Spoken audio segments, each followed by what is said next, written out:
Salam kerahiman. Hari ini 27 Oktober. Kita akan baca dari 1598 dan 1607. Kita mulai ya. Dalam nama Bapa dan Putra dan Roh Kudus. Amin.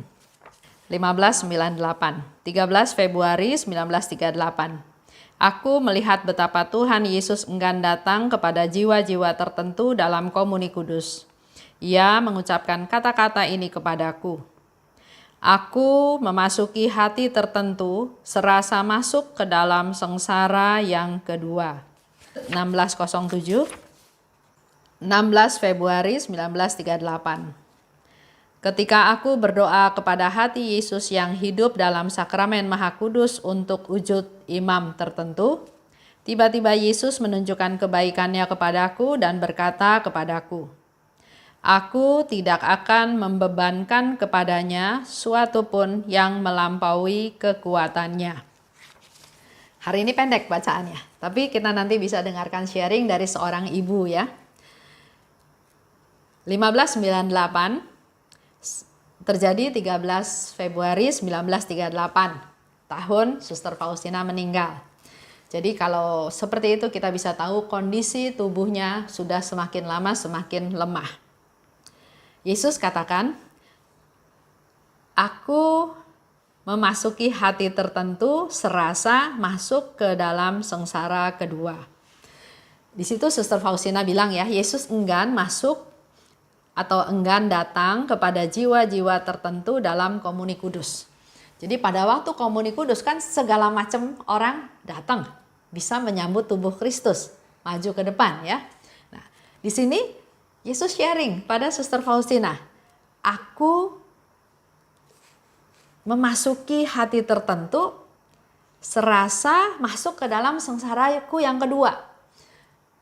Kita bisa bayangkan ya, kesengsaraannya Yesus pada waktu jalan salib, pada waktu dia dalam sakratul maut.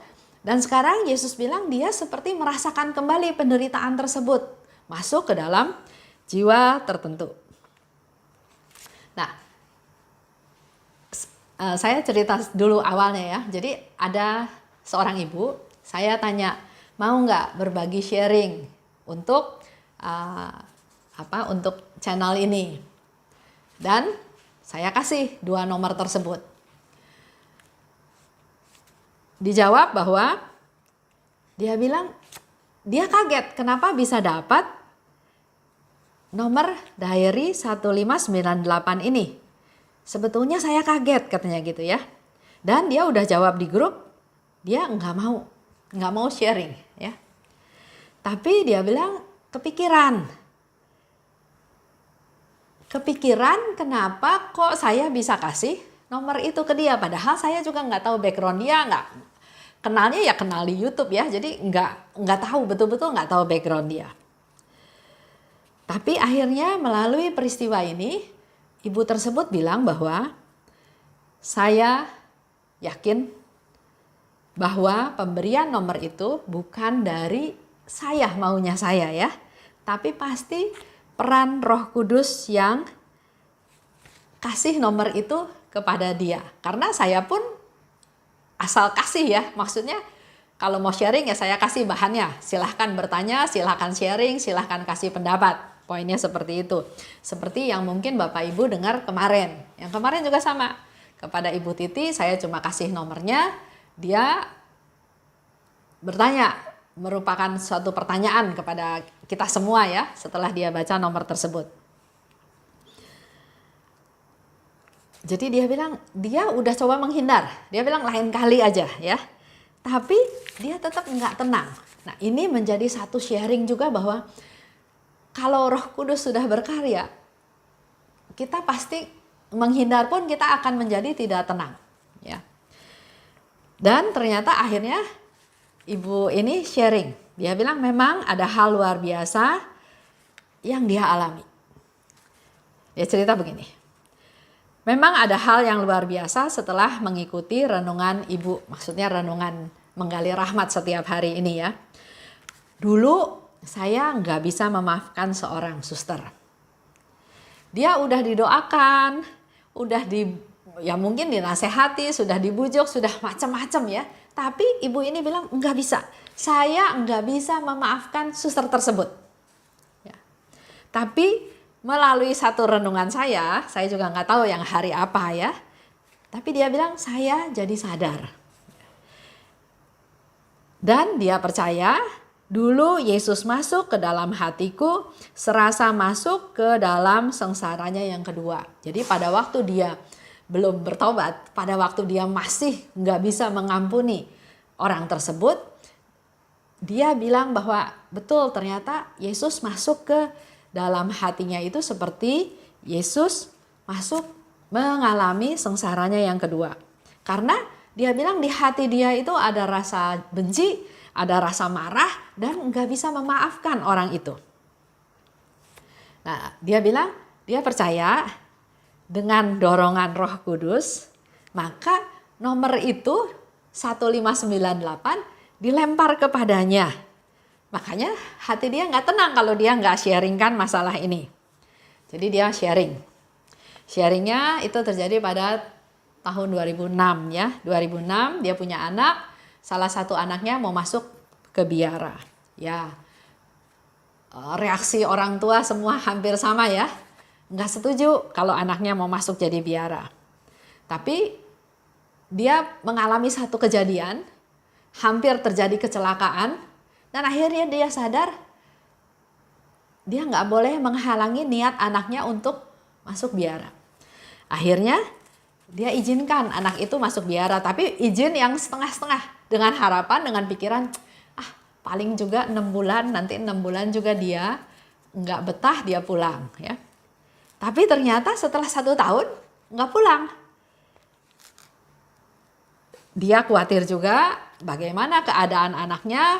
Dia khawatirnya gini, ya lucu juga ibu ini, tapi dia sangat terbuka dan terus terang. Mungkin anaknya mau pulang, tapi mungkin anaknya malu karena niat masuk biara kan maunya anaknya. Kalau nanti anaknya pulang kan seolah-olah tuh kan memang kamu nggak bisa. Jadi mamahnya berpikir mungkin anaknya mau pulang tapi nggak berani pulang. Jadi mamahnya lah yang jemput ke sana. Ceritanya ya kalau udah dijemput anak itu nggak usah malu, mau pulang pulang aja gitu ya. Tapi ternyata memang anaknya memang betul mau jadi biarawati. Lanjut. Nah, pernah suatu kali dia pergi ke biara tempat anaknya itu proses menjadi biarawati ya. Nah, di situ dia melihat anaknya sakit. Karena dia melihat anaknya sakit, jadi dia berpikir lagi, waduh, jangan-jangan biaranya mungkin kurang uang.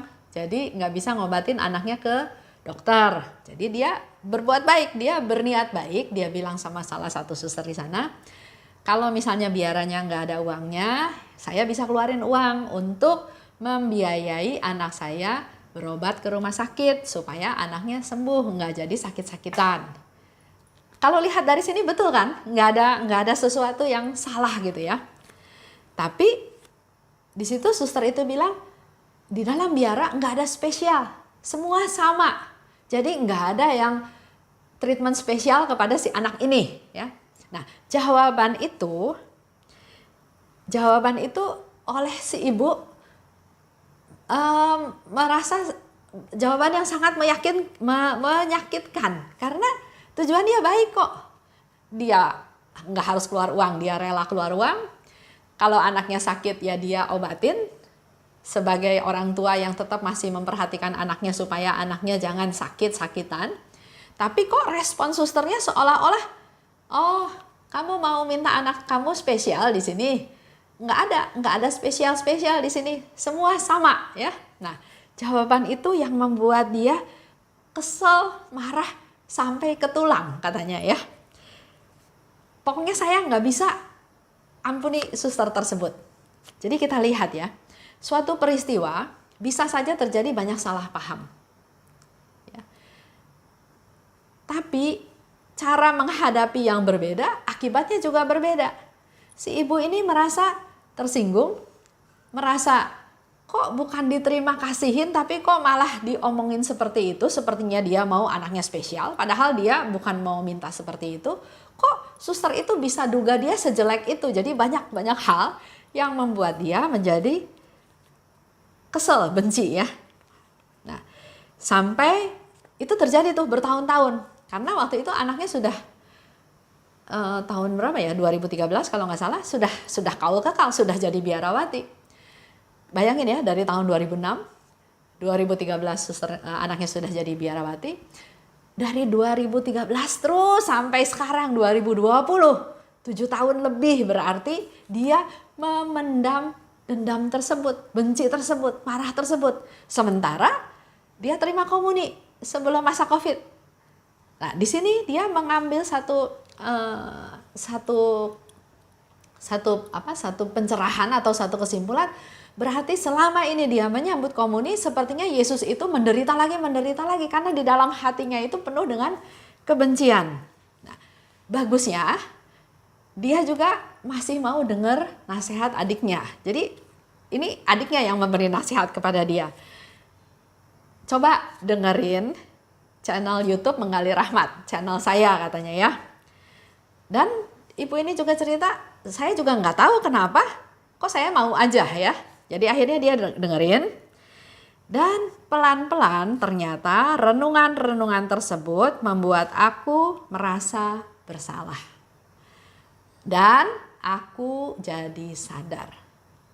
Jadi bukan renungan saya ya, tapi keterbukaan dia memang terbuka mau mencari Tuhan, mencari rahmat Tuhan, mencari pencerahan dari Tuhan, maka secara bertahap sehari lepas sehari Tuhan berikan pencerahan tersebut sampai akhirnya dia merasa iya saya salah. Jadi dia udah nggak nyalahin lagi suster itu. Dia salah, kenapa sampai saat ini dia masih benci. Padahal Tuhan bilang jangan membenci orang. Ya, dia tahu dia salah, dia sadar, dan dia bilang ternyata selama ini dia itu sedang menyalibkan Yesus. Sekarang aku sudah melepaskan kebencian tersebut.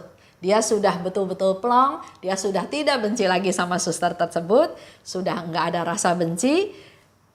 Dia juga nggak mau Yesus sedih, tapi sekarang dia mau menyenangkan Tuhan. Jadi kalau dia terima komuni, Yesus masuk ke dalam jiwa dia, ke dalam tubuh dia, ke dalam hati dia, Yesus tidak menemukan lagi kebencian.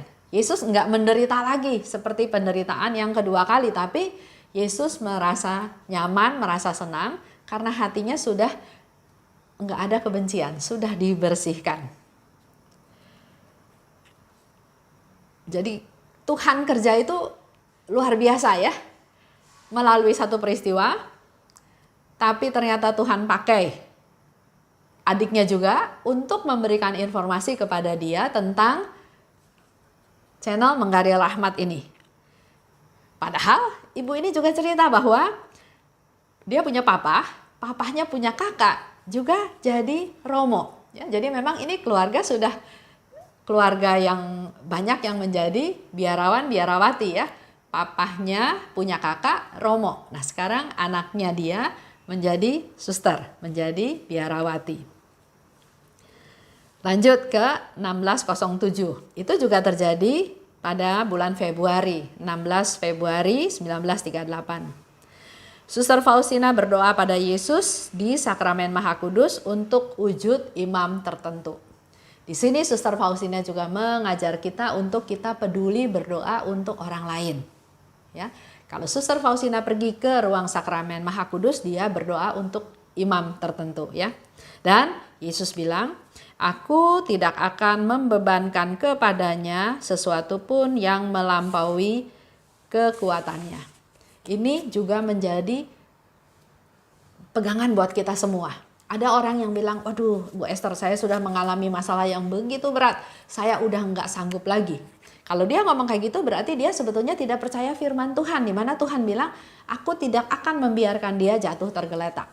Sekarang Yesus bilang, tidak akan melampaui kekuatannya. Jadi kalau kita masih mengalami hal tersebut berarti kita masih punya kekuatan lebih untuk bisa mengatasi hal tersebut. Tuhan izinkan itu terjadi. Tapi pasti juga ada jaminan dari Tuhan tidak akan melampaui kekuatannya. Jadi kalau kita kembali lagi sharing tadi, Ibu Mary namanya ya. Tahun 2006 dia nggak rela anaknya jadi biara. Dia takut, ada khawatir, bahkan berharap batal. 2007, 2008 ketemulah sama suster tersebut. Anaknya KAU 2013.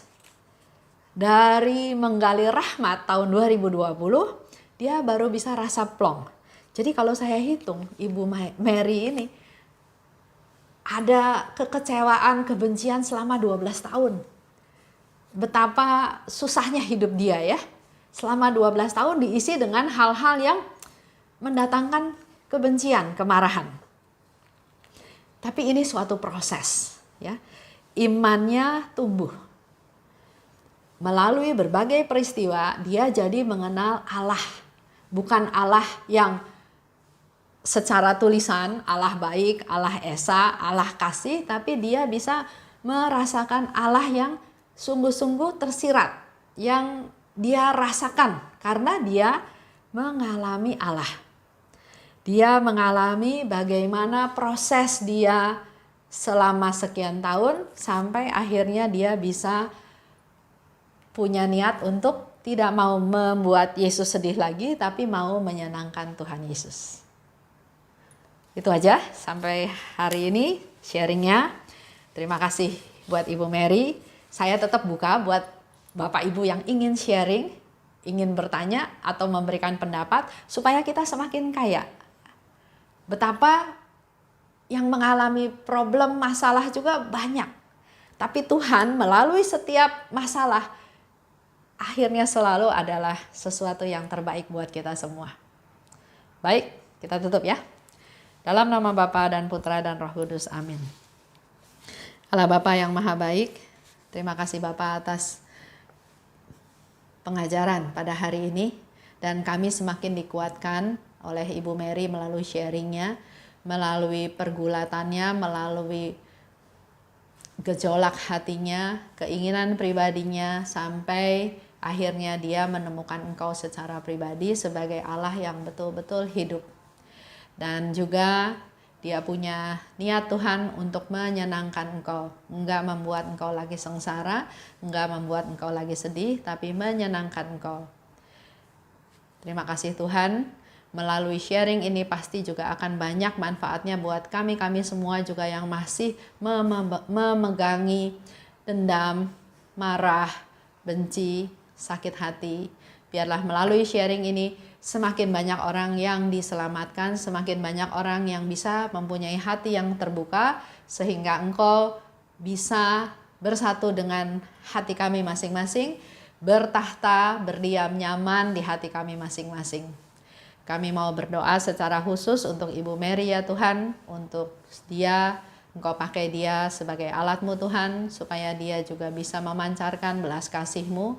Engkau berkati juga keluarganya, dan terutama juga berkati anaknya yang menjadi biarawati, supaya juga Engkau pakai sebagai alat-Mu Tuhan untuk memperbesar kerajaan-Mu.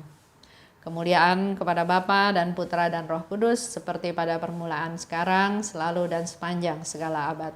Amin. Dalam nama Bapa dan Putra dan Roh Kudus, amin. Salam kerahiman.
melihat yang